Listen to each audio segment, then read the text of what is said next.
गजपति जिला पारलाखेमुंडी मॉडेल थाना पुलिस साधारण लोकंक घर बाहरे लागिथिबा पानी मीटर चोरी घटनार सफल पर्दाफाश करी अभियुक्तଙ୍କୁ गिरफ करबा सह चोरी होइथिबा 15टी पानी मीटर और एक हातुड़ी सह उद्धार करिछि।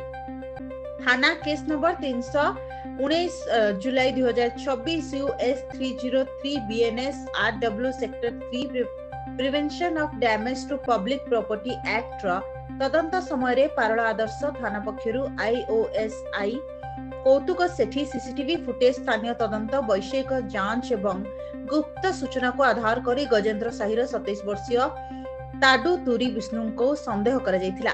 पचरा उचरा बेला अभियुक्तଙ୍କ सूचना आधार रे तांको घर विभिन्न उपभोक्तांकर 15टी चोरी होइथिबा पित्तल पानी मीटर उद्धार करा जाय व्यवहार करथिबा हातुड़ी सह जब्त करा जायछि।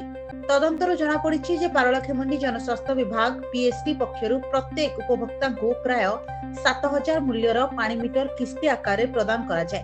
एही पित्तल निर्मित मीटर गुड़िकर ओजन प्राय 500 रु 800 ग्राम होइथाय। विस्तृत तदंतरु जना पड़िछि जे अभियुक्त 2025 मसियारु राति समय सहरर विभिन्न स्थान रे घर बाहर रास्ता कड़रे लागिथिबा पानी मीटर चोरी करुथिले।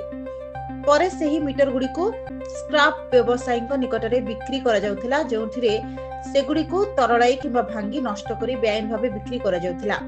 एही चोरी जोगु अनेक उपभोक्ता आर्थिक क्षति सह पानीय जल संजोग रे समस्यार सम्मुखीन होइछन्ति। घटनारे संपृक्त स्क्रैप व्यवसायीक चिन्हट अधिक चोरी होइथिबा मीटर उद्धार एवं अभियुक्तଙ୍କ संपृक्त अन्यान्य समान घटनार तदंत जारी रहिछि।